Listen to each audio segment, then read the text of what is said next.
How's it going, guys? Welcome back to the channel. I'm Gav, aka BEYTEK, and in this video we're cracking on with the VR6 swapped RX7 and we're going to be starting working on the intake manifold. So the exhaust manifold for the part is pretty much finished now. I'm not sure if we're going to take the gates off of this corners here or if I'm going to have on a turbine housing. However, I decided to start figuring things out for the intake manifold just now to see if we're going to come in across any major issues. A couple of things I have to take into consideration here is I've got coolant pipes to come down this direction. I've got my fueling system, my regulator and stuff like that here as well. There's an alternator that's in the road as well, and just heights and stuff like that. I also want to fit an extra set of injectors in here, so I'm going to run 12 injectors as well. So as you can see though, we have one of the last runners here which is kind of close to this bulkhead, so we will have to keep that in mind. But I've got some flanges made up that we're going to have to try and trace, make the holes, and we'll fit it in place to see what we can kind of get away with.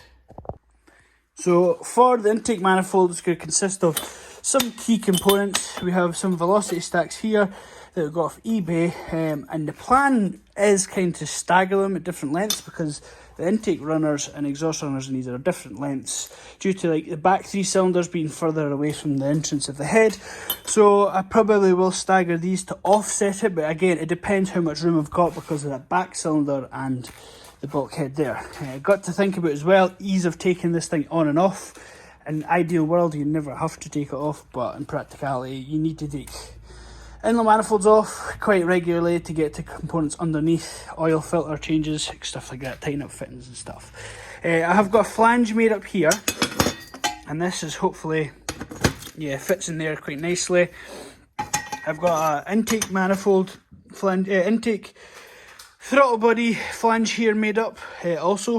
I think I might use the standard R32 throttle body with this. I did have a big 92mm throttle body in the case series. However, there's not too much benefits having this throttle body like a good piece larger than actual tubing of the intercooler pipe and run towards it, so I'll just keep it probably about the size. I think it's 3-inch. I think it's a 3-inch intake, maybe 80mm, there or thereabouts anyway. And obviously we have some bends here as well and some sheet.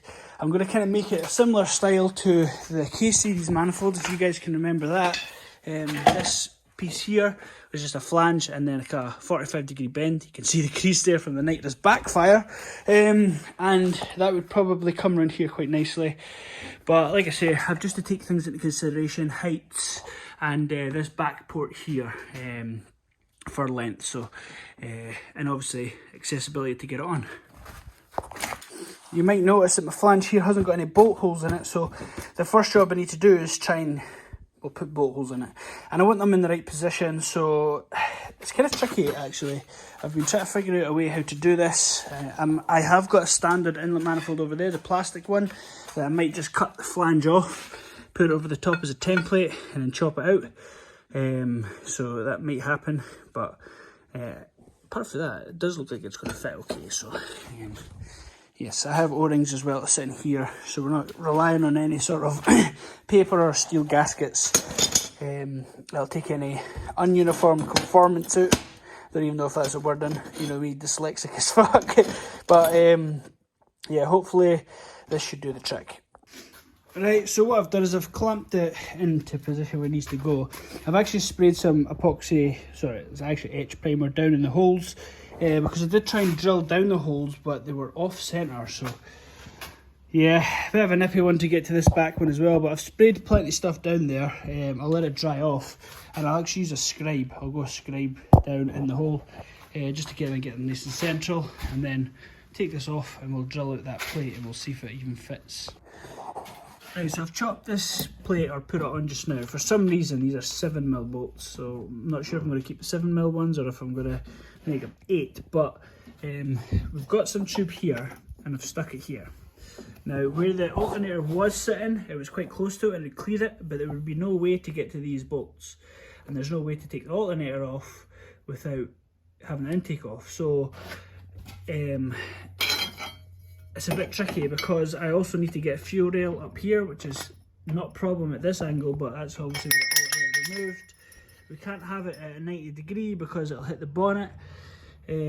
So I kind of feel like I need to kind of have it straight, or at least shorter and straight, which will fit everything. However, or have it a bit of an angle offset. However, I'll need to make a custom alternator bracket. We obviously can't use the standard stuff because, as you can see here, we've got a pulley that brings the belt round, but it won't return because I've got a diff there. Also, you've got this notch here as well, so we can't have the alternator too high because it hits the notch. Can't really grind that away because it's part of the block and it's not that thick. I've checked in Miller block. So I might have to make a custom alternator bracket.